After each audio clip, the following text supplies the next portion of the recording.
Hello students, welcome back to my YouTube channel. Student, आज के session में आपका सब्जेक्ट बिजनेस एथिक्स में हम पढ़ेंगे वैल्यूज़ के बारे में।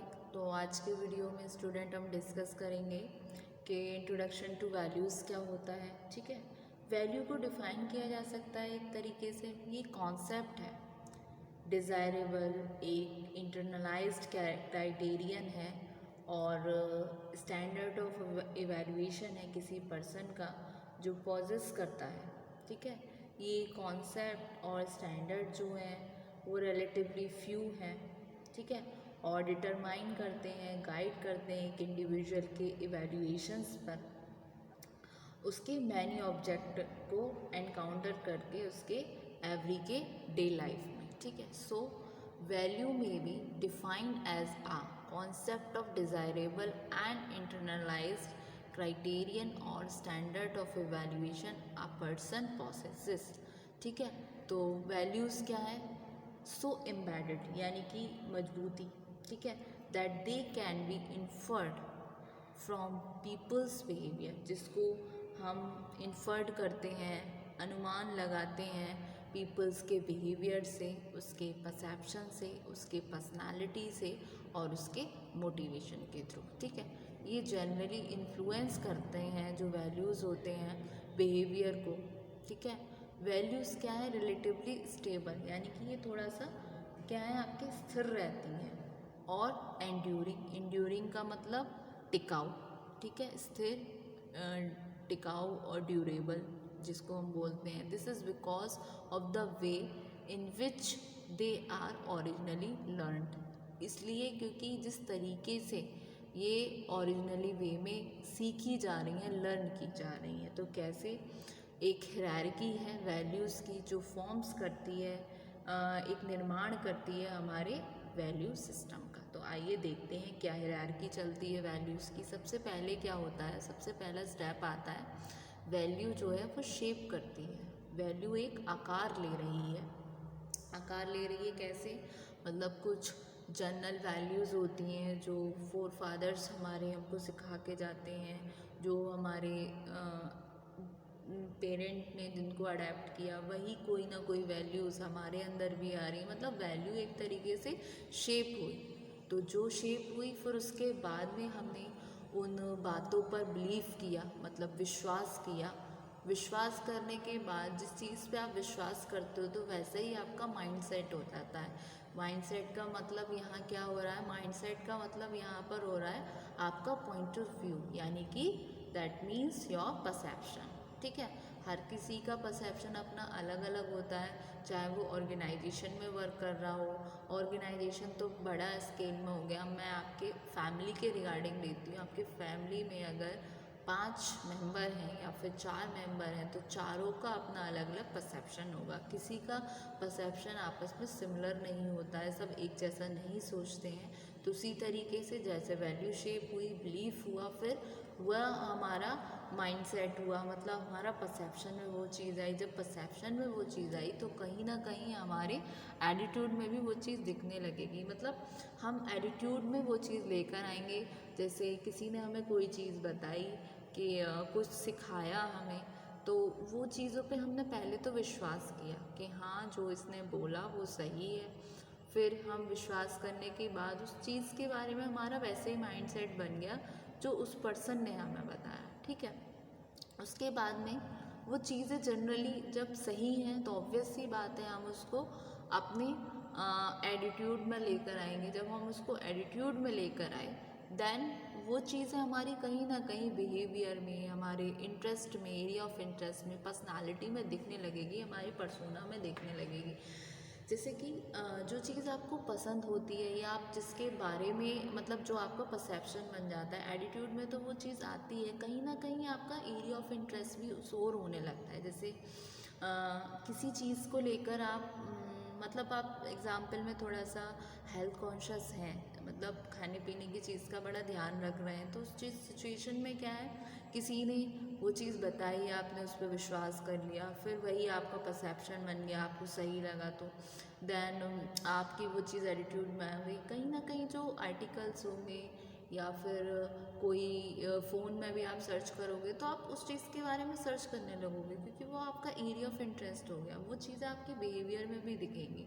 आप मतलब वैसे ही बिहेव करोगे जैसा कि आपने उसके बारे में पढ़ा है, या आप डॉक्टर्स जो रिकमेंड करते हैं कि ये चीज़ खाइए, ये आपके लिए इस चीज़ में बेटर है, या इससे ये दिक्कत नहीं होती है, तो उस तरीके से आपके एरिया ऑफ इंटरेस्ट में भी आएगी, आपके बिहेवियर में भी दिखने लगेगी, इवन आपकी पर्सनालिटी में भी। तो वैल्यूज़ के कंसर्न में क्या होता है, एक हायरार्की है वैल्यूज़ का जो फॉर्म कर रहा है हमारे वैल्यू सिस्टम को। ये सिस्टम आइडेंटिफाइड होते हैं, रिलेटिव इम्पोर्टेंस होती है जिसमें हम असाइन करते हैं इन वैल्यूज़ को एक तरीके से फ्रीडम के जैसे। आपका सेल्फ रिस्पेक्ट हो गया, देन आपका ऑनेस्टी हो गई, आपका ओबीडियंस हो गया, और आपके इक्वालिटी हो गए, और सो ऑन। ठीक है, तो इसकी कुछ डेफिनेशंस हैं जो दी हैं। एक सबसे पहले डेफिनेशन दी इसमें मैंने जो मेंशन किया है वो है स्टीफन पी रॉबिन्स ने। उन्होंने बोला वैल्यूज़ क्या है, वैल्यूज़ स्पेसिफाइड मोड है कंडक्ट का। तो values are specified mode of conduct, और आपका एंड स्टेट है एग्जिस्टेंस की जो पर्सनली और सोशली प्रिफरेबल है, और एक टू एन ऑपोजिट और कन्वर्स मोड ऑफ कंडक्ट और एंड स्टेट ऑफ एग्जिस्टेंस। यानी कि वैल्यूज़ क्या है, स्पेसिफाइड मोड ऑफ कंडक्ट होगी उस सिचुएशन में जो आपका स्टेट ऑफ एग्जिस्टेंस पर्सनली और सोशली प्रेफरेबल अगर ऑपोजिट होगा उस तब, और फिर ये कन्वर्स मोड ऑफ कंडक्ट में जब आती है जब एंड स्टेट ऑफ एग्जिस्टेंस है। ठीक है, ये दी according to Stephen P Robbins ने। फिर एक डेफिनेशन दी मिल्टन रॉकीज ने। मिल्टन रॉकीज क्या बोलते हैं, वैल्यूज़ आर ग्लोबल। वैल्यूज़ क्या हैं आपकी, ग्लोबल हैं, और ये बिलीफ्स जो हैं आपके वो गाइड करते हैं एक्शंस को, जजमेंट्स को, और across a variety of situations. ठीक है, फिर हम डिस्कस करते हैं कैरेक्टरिस्टिक्स ऑफ वैल्यूज़ क्या होती हैं। तो कैरेक्टरिस्टिक्स ऑफ वैल्यूज़ में डायग्रामेटिक फॉर्म में हम डिस्कस करते हैं पॉइंट बाय पॉइंट। सबसे पहले आता है आपका part of culture. Part of culture क्या है, वैल्यूज़ क्या है, एलिमेंट्स हैं आपके कल्चर के, और कल्चर क्या है, कॉम्प्लेक्स ऑफ वैल्यूज़ है, ideas, attitudes and other meaningful symbols जो शेप करते हैं ह्यूमन बिहेवियर को सोसाइटी में। एवरी सोसाइटी का, वो जो भी समाज है उसका अपना अलग कल्चर होता है, पीपल होते हैं, और ये सोसाइटी अडेयर होती है टू कल्चरल रिक्वायरमेंट्स। ठीक है, फिर आता है लर्न रिस्पॉन्सेज। लर्न रिस्पॉन्सेज कैसे है, ह्यूमन बिहेवियर जो है रिप्रेजेंट करते हैं लर्न फिनोमिनन को। Unlike other animals, human beings have to learn almost everything about how to be human from experience। मतलब ह्यूमन जो है वो कैसे बना है, कैसे अपनी चीज़ें करता है, थ्रू लर्निंग, थ्रू एक्सपीरियंस। जैसे लर्निंग कर रहा है तो कहीं ना कहीं वो चीज़ों को सीखा गई। इसी तरीके से कैरेक्टरिस्टिक्स ऑफ वैल्यू में वैल्यू क्या है, एक लर्न रिस्पॉन्स है, ये सीखी जाती है क्योंकि ह्यूमन बींग्स सोसाइटी में रहते हैं, और किस तरीके से लोगों के साथ बिहेव करना है, कैसे कल्चरल कैरेक्टरिस्टिक्स हैं जो प्रिस्क्राइब करेंगे, बिहेव करेंगे एक पर्टिकुलर वे में। इनकल्केटेड क्या हुआ, एक तरीके से छाप दे देना माइंड में, मन में। तो इनकल्केटेड क्या है, वैल्यूज़ एक इनकल्केटेड होती हैं, और ये पास्ड होती हैं from one generation to another generation, और स्पेसिफिक ग्रुप के द्वारा और इंस्टीट्यूशंस के द्वारा। तो ये ट्रांसमिशन स्टार्ट होता है फैमिली से, जहाँ पर सोशलाइजेशन प्रोसेस स्टार्ट हो रही है। Apart from family, educational, religious और एथनिक इंस्टीट्यूशन जो हैं वो भी कहीं ना कहीं ट्रांसमिट करते हैं एथिकल वैल्यूज़ को, कल्चरल वैल्यूज़ को, from one generation to another generation. Then आपका आता है सोशल फिनोमिनन। वैल्यूज़ क्या है, एक सोशल फिनोमिनन है। ये कल्चरल हैबिट्स हैं जो शेयर्ड की जाती हैं एग्रीगेट्स ऑफ पीपल जो रह रहे हैं आपके ऑर्गेनाइज सोसाइटी में। एक इंडिविजुअल का वे है सोचने का और बिहेव करने का। ठीक है, और ये रीइंफोर्स करते हैं सोशल प्रेशर के थ्रू, जिसमें आप इंटरेक्ट करते हैं एक दूसरे के साथ। ठीक है, फिर नेक्स्ट आता है आपका ग्रेटिंग रिस्पॉन्सेज, ग्रेटिफाइंग रिस्पॉन्सेज। तो ये क्या है, ग्रेटिफाइंग रिस्पॉन्सेज, ग्रेटिफाइंग रिस्पॉन्सेस, ये क्या है, संतुष्ट करना, किसी को शांत करना। वैल्यू जो एग्जिस्ट करती हैं, मीट करती हैं बायोलॉजिकल अदर नीड से इंडिविजुअल की सोसाइटी में। तो ये सारे एलिमेंट जो होते हैं कल्चर के, वो एक्सटिंक्ट होते हैं जब ये ज़्यादा समय तक नहीं रहते, ग्रेटिफाइंग नहीं कर पाते मेंबर्स को सोसाइटी के। सोसाइटी रिवॉर्ड्स करते हैं बिहेवियर्स को जो ग्रेटिफाइंग करते हैं अपने मेंबर्स के लिए, ठीक है। फिर अडेप्टिव प्रोसेस कैसे है, यानी कि एक अनुकूलतम प्रक्रिया कैसे है ये। कल्चर क्या है, अडेप्टिव नेचर है, कल्चर अडेप्ट किया जा रहा है, चाहे वो एक डायलेक्टिकल प्रोसेस कहें या इवोल्यूशनरी प्रोसेस बोलें इसको।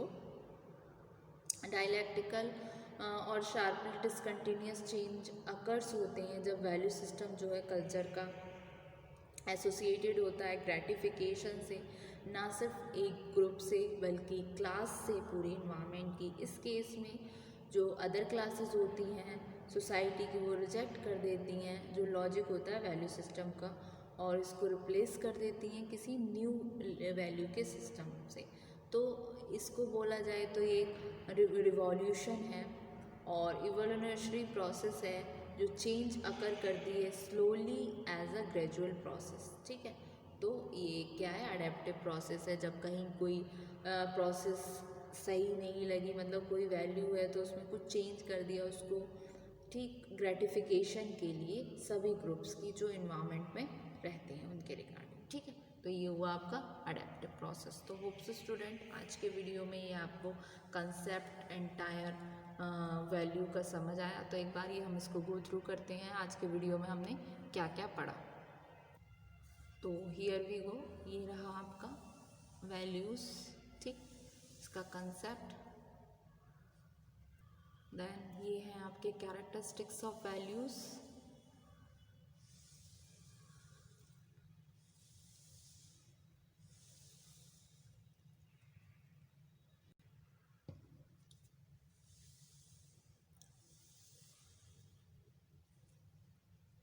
Thank you so much, student.